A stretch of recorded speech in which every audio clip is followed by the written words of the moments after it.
My friends, we gather here for a very simple purpose: to turn within and discover what has always been present, though hidden behind centuries of misunderstanding.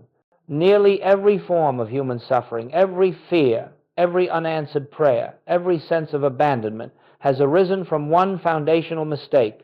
Humanity has believed that God is somewhere else. We have imagined a God far above the earth, a God who must be reached through effort, a God who must be convinced to notice us, to bless us, to act on our behalf. And as long as we hold this belief, we remain wanderers in a spiritual desert, searching for water that flows only from the well within. You see, the great tragedy is not that God is distant, but that we have accepted the belief in distance. The presence that Jesus revealed was not a deity dwelling in the sky, but the living reality at the center of your own being. And so long as we look outward with our eyes, with our emotions, with our hopes, we pass by the very source we seek.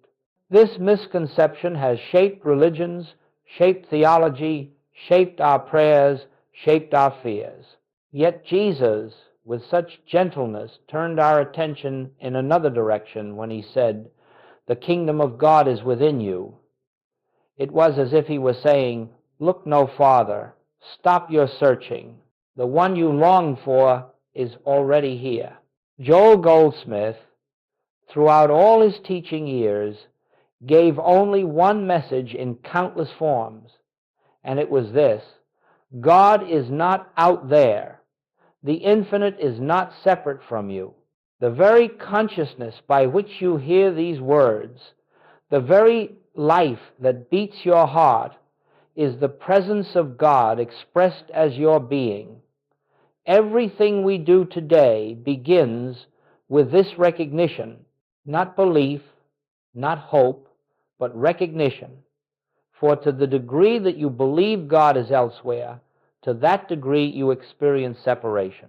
And to the degree that you recognize God as the essence of your own life, you begin to awaken to the truth that has been present all along. So let us begin here quietly, honestly, without strain. Let us acknowledge that perhaps the problem has never been that God is silent, but that we have been listening in the wrong direction. Let us open ourselves to the possibility that the kingdom we have pursued with such effort is not a destination to reach, but a reality to uncover. The presence is here. The presence has never left. And as we move deeper into this teaching, you will find that the distance you have felt between yourself and God dissolves not by effort, but by realization. This is the beginning of our journey today. Let us continue now with the words that stand at the very foundation of all spiritual awakening. When Jesus declared, "The kingdom of God is within you," he was not offering poetry, nor metaphor, nor an elevated moral encouragement. He was speaking a literal spiritual truth, one so revolutionary that even after 2,000 years, most of the world has not allowed itself to believe it. Humanity has searched for the kingdom in churches, in rituals, in holy places, in sacred books, in emotional experiences, and yet Jesus pointed quietly to an inner dimension that cannot be found by the senses at all.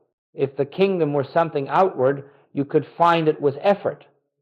You could walk to it, study your way into it, behave your way into it, repent your way into it.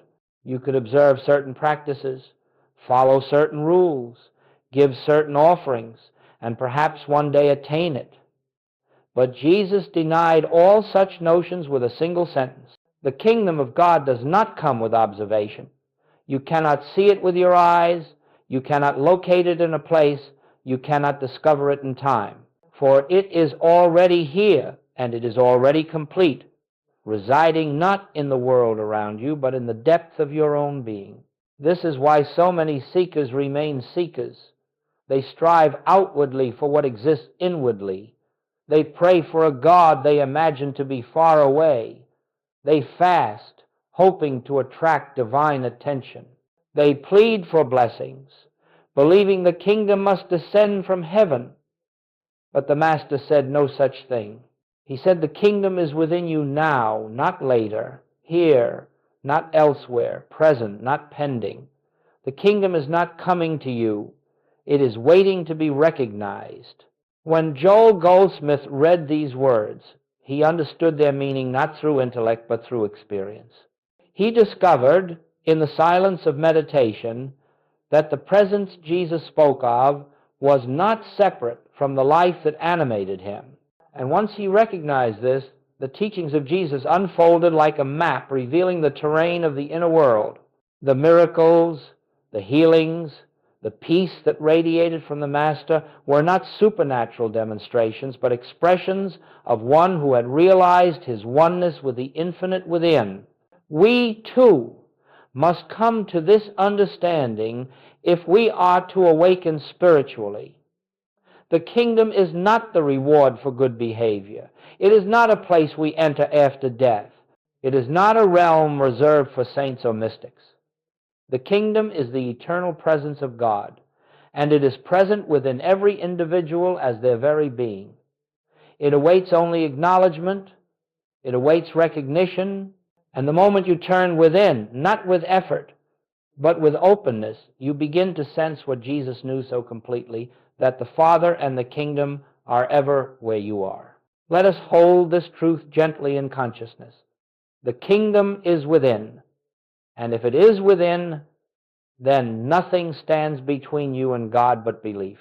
As we proceed, you will see that the entire spiritual life is not a journey toward God, but a journey away from the belief that God is elsewhere. As we move deeper into this unfolding truth, let us turn to the heart of Joel Goldsmith's realization, the insight that illuminated all his teaching and healing work. God is the very consciousness of the individual. This was not an intellectual conclusion he arrived at, nor a doctrine he inherited. It came to him in the silence, in those sacred moments when the human mind grows still enough for the infinite to reveal itself. Goldsmith discovered that the presence we call God does not act upon us from the outside. It is not a power traveling from heaven to earth, blessing one person and passing another. Rather, the presence lives as the core of our being, functioning as intelligence, as life, as awareness, as the very capacity by which we know anything at all. When you hear these words, when you breathe, when you become aware of your surroundings, the faculty that perceives is not separate from God. That perceiving consciousness is the activity of the infinite expressing through you. This insight is the cornerstone of his teaching. God is not a distant cause, nor a divine observer, nor a supernatural force somewhere beyond reach. God is the life that lives you. God is the mind that thinks through you when you surrender the personal sense of mind. God is the substance of your being, the essence of your awareness, the presence that goes before you and prepares every step of your path.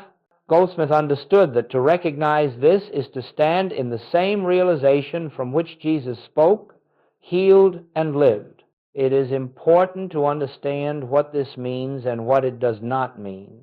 It does not mean that your human personality is God, nor that your ego has divine status. The human sense of self, with its fears and desires, its memories and insecurities, is not the God presence. But behind that personality, deeper than thought, deeper than emotion, lies the true I, the infinite, undivided consciousness that Jesus referred to when he said, I am the way, the truth, and the life. This I is not personal. It does not belong to any one person. It is the I of all being, individualized as you. Goldsmith emphasized this over and over because unless you understand that God is your own consciousness, you will continue to seek outwardly. You will try to reach a God who cannot be reached because you cannot reach what you already are. And so your prayers will be filled with effort, your spiritual practices will be filled with striving, and your heart will be filled with longing for what has never been absent. To recognize that God is the consciousness of your being is the beginning of liberation. It frees you from the belief that you are a separate creature trying to find favor with a distant creator. It frees you from fear, for the presence that governs the universe is the presence that is living as you. It frees you from loneliness, for the infinite cannot be apart from its own expression. It frees you from dependence on external conditions, for everything external is but a form revealing the inner substance of consciousness. Goldsmith never sought to convince or to convert. He simply invited students to experience this truth within themselves. And when they did, something remarkable occurred. Their prayers changed, their fears dissolved, their relationships softened, their bodies responded, their lives began to harmonize, not because God intervened from above, but because the individual awakened to the truth that the kingdom, the presence, and the power were already functioning from within. This, then, is the meaning of God as your own consciousness. Not that you own God, but that God expresses through you as your very capacity to know, to perceive, to live. And as this becomes the center of your awareness, life itself becomes the classroom in which the infinite teaches you, moment by moment, that it has never been separate from its creation. Let us look now at the great obstacle, an obstacle not placed by God, not imposed by circumstance, and not rooted in reality at all, but arising from the human mind's own conditioning. This obstacle is the belief in separation. It is this belief, and only this belief, that creates the sensation that God is far away, that heaven is distant, that help must come from some power beyond ourselves. And yet, the truth is that God has never moved. God has never withdrawn.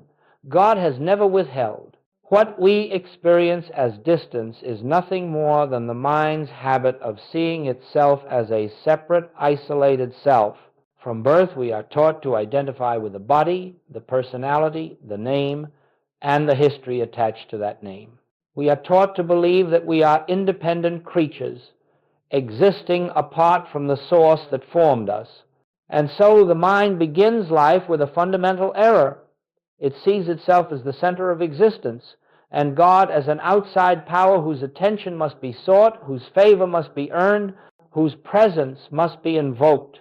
But the moment we accept this premise, we begin to live inside an illusion. For if you believe you are a separate self, you cannot help but believe in a separate God. And if you believe in a separate God, you cannot help but feel abandoned during moments of suffering, nor can you help but strive endlessly to reconnect with a presence that never left you. The human mind creates the very distance that it then tries desperately to overcome. Joel Goldsmith taught that the human or mortal mind is not an entity, but a bundle of conditioned beliefs, beliefs inherited from culture, religion, family, and collective consciousness. These beliefs create a picture of life in which you seem to stand here and God seems to stand there. But this picture has no foundation in reality. It is a dream of separation. It is the dream from which we must awaken. The sense of separation shows itself in many subtle forms. It appears as fear, the fear that something can threaten us because we believe we are apart from the infinite life. It appears as guilt, the belief that we have offended a God outside of us. It appears as loneliness, the aching feeling that we exist as isolated beings craving connection. It appears as striving to be spiritual, striving to be worthy, striving to reach heaven as though heaven were ever, anywhere, but within the depths of our own being. Yet Jesus never spoke of a God apart from us. He said, I am in the Father, and the Father in me. And he prayed that we would know the same truth, that they may be one, even as we are one. The unity is already there. But the human mind cannot see it because it believes in a self that has never been real. You see, the task is not to create oneness. The task is to dissolve the belief in twoness. When the mind's habitual identification with the separate self loosens, even for a moment, a great stillness opens. And in that stillness, the sense of separation begins to fade. You realize you are not standing apart from God, you are standing in God. You realize you are not searching for a presence, you are living as its expression. You realize that the very I you have been referring to your whole life is not the personal I, but the infinite I that was never born and will never die. Goldsmith often said that the spiritual path is not adding truth to ourselves, but removing the beliefs that conceal it. Separation is not a reality to be overcome. It is an illusion to be recognized. And once recognized, it dissolves, sometimes suddenly, sometimes gradually, but always inevitably, because the truth of your being is oneness, and truth has a way of revealing itself whenever the mind becomes still. Let us gently acknowledge, then, that every feeling of distance from God is only a belief, and that belief can be released. As we continue, we will see more clearly what lies behind the personal sense of self and how the recognition of the true I becomes the doorway through which the presence reveals itself. Let us now turn to the most sacred point in all spiritual realization, the nature of the true I. For until we understand what this I is, we will continue to live from a false identity, and a false identity can never perceive the kingdom of God. When Jesus spoke the words, "Before Abraham was, I am," he revealed a truth far deeper than history, deeper than personality, deeper than time itself. He was not speaking of the man Jesus. He was speaking of the eternal I, the infinite identity that exists prior to birth and remains after the dissolution of the body. This I is the same I that is present within you now. It is not the personal self that says, "I am tired," or "I am afraid," or "I am lacking." That self is the product of the human mind, the temporary mask worn by the infinite.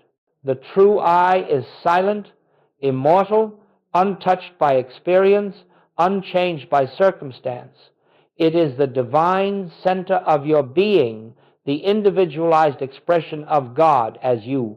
When you say I, without attaching any adjective, any story, any label, you are touching this pure center, infinite being, appearing in the form of your consciousness. Joel Goldsmith dedicated his entire teaching ministry to helping students discern the difference between the I of the personal sense and the I of spiritual identity. The personal I is formed by memory, shaped by conditioning, and limited by fear. It lives constantly in reaction to the world. It struggles, strives, resists, and seeks approval. This personal I believes in separation because it was born from separation. It is the sense of self the world gave you, and it is not your true identity. But deeper than the personal I, far deeper, there is the I that does not change. This is the I that witnesses your thoughts, yet is not made of thought. This is the I that observes your emotions, yet is not touched by emotion. This is the I that lives your life without effort, beating your heart, breathing your lungs, sustaining the flame of consciousness without your participation. This I is the presence of God expressed as your being. And every time you rest in that inner stillness where no thought defines you, you are resting in the I that Jesus revealed. It is the sense of self the world gave you, and it is not your true identity. And Goldsmith understood this as the universal truth of all being, not a privilege reserved for the master alone. And every time you rest in that inner stillness where no thought defines you, you are resting in the I that Jesus revealed. And this is the I that speaks, lives, and moves as the presence of God. But deeper than the personal, far deeper, there is the I that does not change. This is the I that witnesses your thoughts, yet is not made of thought. This is the I that observes your emotions, yet is not touched by emotion. This is the I that lives your life without effort, beating your heart, breathing your lungs, sustaining the flame of consciousness without your participation. This I is the presence of God expressed as your being. Let us hold this gently. The true I of your being is the I of God. And when this becomes the center of your awareness, the illusion of separation fades, and the presence becomes a living reality in your daily life. As we continue our journey into the deeper understanding of spiritual life, let us turn our attention to prayer, perhaps the most misunderstood aspect of our relationship with the divine. For centuries, people have approached prayer as though they were separate individuals appealing to a distant God, hoping to attract favor, hoping to provoke action, hoping to persuade the infinite to intervene in the affairs of time and space. But all such prayer arises from the belief in separation, and therefore it cannot reveal the presence that is already within. Once you recognize that the true I of your being is one with the Father, prayer undergoes a complete transformation. It ceases to be asking, it ceases to be pleading, it ceases to be the attempt to change, alter, or influence external conditions. Instead, prayer becomes an inner resting in the truth of your oneness with the infinite. It becomes a quiet communion, a listening, an opening to what already is, rather than an effort to achieve what is not yet. Consider what this means. When you believe God is outside of you, your prayers naturally take the form of requests. But when you discover that God is the very consciousness of your being, you realize there is nothing to ask for. What would you request from a presence that is already expressing as your life? What would you beg from a source that is already flowing through your being as love, intelligence, harmony, and supply? To ask is to imply lack, and lack exists only in the belief in separation. As the sense of separation dissolves, so does the need to ask. Joel Goldsmith taught that the highest form of prayer is receptivity. Receptivity to the truth, that the kingdom is within, that the presence is here, that the infinite is expressing itself as the very activity of your consciousness. This prayer does not seek to change God or change the world. It seeks only to change our inner perception so that we may see what already exists in the invisible realm of spirit. When prayer becomes recognition rather than request, something subtle and remarkable begins to happen. The inner agitation that accompanies fear dissolves. The urgency that accompanies human desire fades. The longing that accompanies the sense of absence softens. In their place arises a quiet assurance, a stillness that is not passive but alive with presence. This assurance is the answer to prayer, not through words, not through signs, but through a shift in consciousness in which we know, without doubt, that the infinite is functioning as our very life. This kind of prayer is not confined to a moment or a ritual. It can occur while sitting in silence, certainly, but it can also occur while walking, while working, while speaking, while resting. It can occur in a moment of distress or in a moment of joy. For true prayer is not an activity of the human mind, but a movement of the heart, a turning inward to the sacred center where the divine and the individual are one. As this understanding deepens, we begin to see that prayer has nothing to do with words. Words can point, but they cannot awaken. The real prayer rises in the stillness when thought subsides and the presence reveals itself as one, indivisible, eternal. This is the prayer that heals, not because it changes conditions, but because it reveals the truth behind all conditions. It is the prayer that dissolves fear, not because it brings new strength from afar, but because it uncovers the strength that has always been present. Let us hold this gently. Prayer is not asking God to come. Prayer is recognizing that God is already here. It is not asking for supply. It is recognizing the infinite as the source of all expression. It is not asking for healing. It is recognizing the wholeness of the true I. When this becomes your way of prayer, your entire spiritual life shifts from striving to resting, from seeking to seeing, from effort to grace. Now, having seen that God is the consciousness of your very being, and that prayer is the recognition of this inner presence, let us consider what it means to live from this awareness in the ordinary movements of daily life. For spiritual realization is not something to be held only in moments of meditation or in the privacy of silence. It must become the atmosphere in which we walk, the ground upon which we stand, the foundation from which every thought and action arises. Living from inner oneness does not require great effort. It requires only remembrance, gentle, consistent remembrance that the presence is here. When you rise in the morning, before thought rushes to take hold of the day, pause for a moment, not to recite anything, not to practice anything, but simply to acknowledge the life that animates me is God. The intelligence that governs me is the infinite. The I that lives this day is not the personal I, but the spiritual I. This recognition sets the tone not by changing the world outside, but by aligning you inwardly with the truth that governs all things.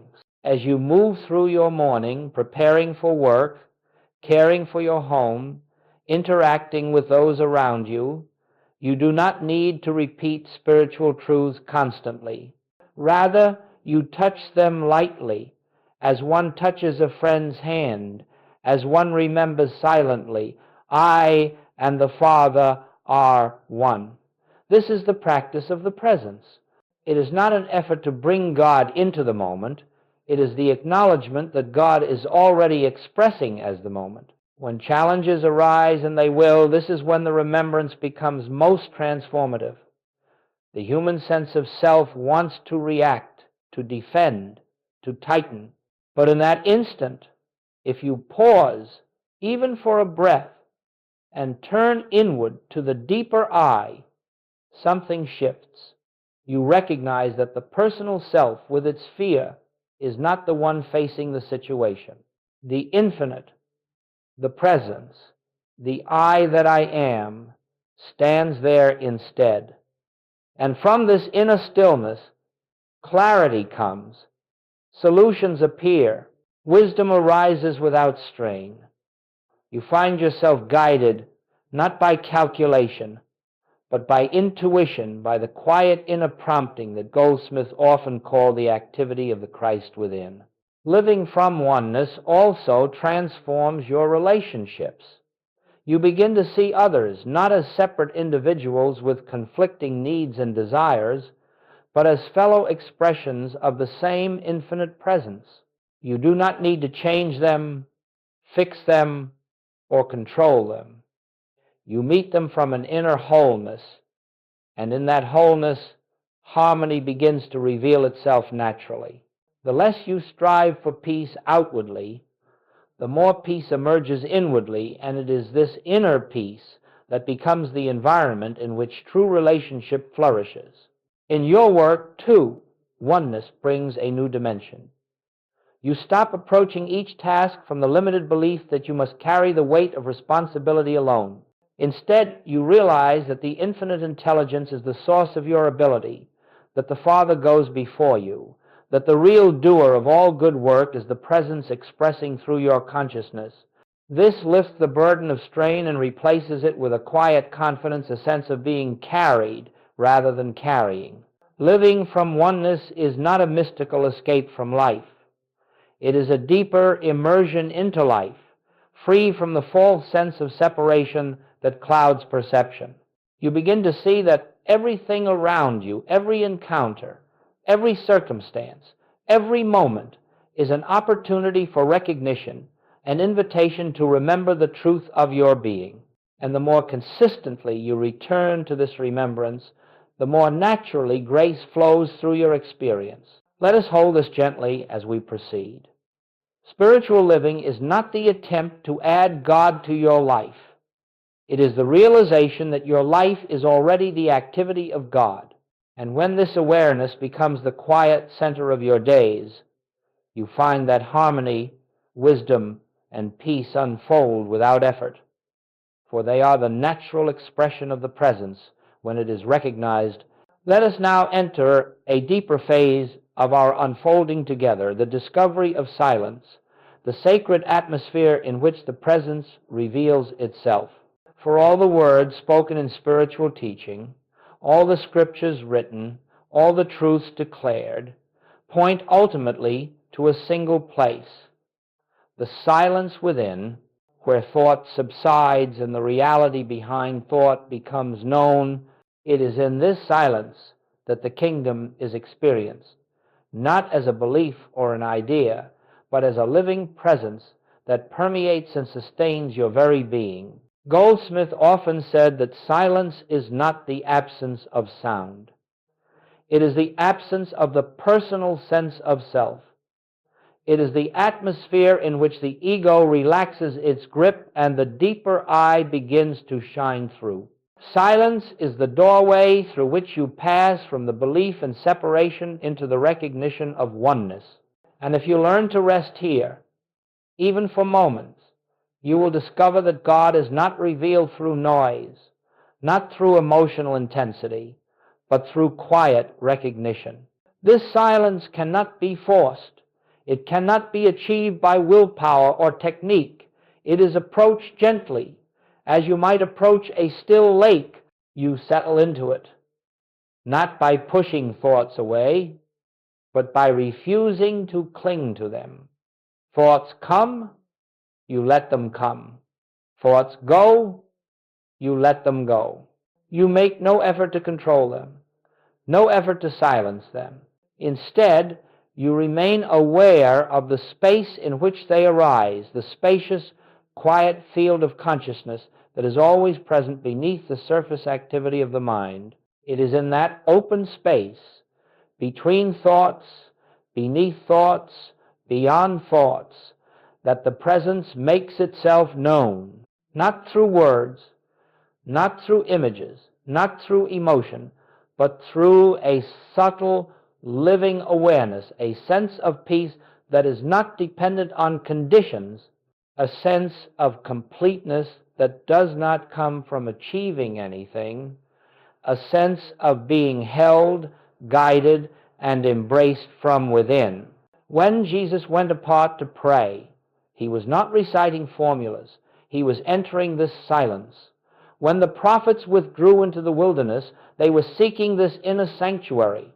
And when Joel Goldsmith sat in meditation before his classes, he was not preparing material, he was opening himself to the presence, allowing it to speak through him as spontaneous revelation. You, too, can enter this sanctuary, and you need not go to a mountaintop or retreat from the world. The silence is always here. It waits behind the noise of your thoughts, behind the activities of your day, behind the emotional storms that rise and fall. It is the ground of your being. And when you touch it, even briefly, you will find yourself renewed not by effort, but by contact with the infinite that lives through you. Let us understand this clearly. Silence is not a practice you perform. It is a state you allow. You do not make silence happen. You create the conditions in which it can be felt. You simply grow quiet within yourself, gentle, receptive, open, and the presence reveals itself in its own way, in its own time, in its own rhythm. This revelation is not dramatic. It does not arrive with fanfare. It is more like a soft dawn rising behind your awareness, illuminating everything without announcing itself. And from this silence flows guidance. From this silence flows healing. From this silence flows intuition, wisdom, harmony. Not because you ask for these things, but because the presence, once recognized, expresses its nature effortlessly. You begin to live not by outer striving, but by inner unfolding. This is the life of grace. This is the inner sanctuary. This is where God is found, not outside, not above, not beyond, but here in the quiet depth of your own being. Hold this truth gently. The silence within you is the temple of the Most High, and whenever you enter it, even for a breath, you are touching the kingdom. As we come gently to the close of this time together, let us return once more to the simple truth from which everything we have spoken arises, the truth that God is not afar, that the kingdom is not distant, that the presence is not waiting to arrive. God is the very life that animates you, the very consciousness through which you hear these words, the very essence of your being, and all that has been shared today is but a call to return to that center where the infinite and the individual are recognized as one. The spiritual journey, when truly understood, is not a path of becoming. It is a path of uncovering. We are not striving to reach God. We are being gently led away from the belief that God is somewhere else. We are not building a bridge to heaven. We are discovering that heaven has always been the foundation of our existence. Every moment of quiet recognition, every pause in which we remember the deeper I, every breath in which we release the personal sense of self, brings the realization of what has never changed. I and the Father are one. As this truth settles into your awareness, life itself begins to take on a new quality. The pressures that once seemed overwhelming soften. The fears that once dominated fade. The striving, the searching, the anxious longing for answers gives way to a deeper trust, a quiet assurance that the infinite intelligence which governs all creation is the same intelligence living your life. And when you rest in this assurance, you find yourself carried not by effort but by grace. I invite you, as you move forward from this moment, not to cling to the words spoken here, but to the spirit behind them. Words can point, they cannot reveal. The revelation comes only in the stillness, in the silent awareness of the presence within. It comes when you take a moment in the midst of your day to turn inward and remember the kingdom is here. It comes when you pause before reacting and allow the deeper I to guide you. It comes when you release the belief that you face life alone and recognize the infinite as your constant companion, your source, your very self. Let this teaching be a reminder, not a doctrine. Let it be a doorway, not a conclusion. The truth does not end with these words. It begins within you as you hear them. For the presence is alive, and it is ever seeking expression through your awareness. If you will simply allow it quietly, gently, humbly, you will discover that the life you thought you were living alone is, in fact, the life of God unfolding as you. And so let us leave quietly, carrying with us not new ideas, but a deeper realization that God is not out there, that the kingdom is not far off, and that the true I of your being is the infinite appearing as your consciousness. Live from this center, return to it often, and you will find that peace, harmony, wisdom, and grace rise naturally from within, revealing the truth that has always been. The presence is here. And it is I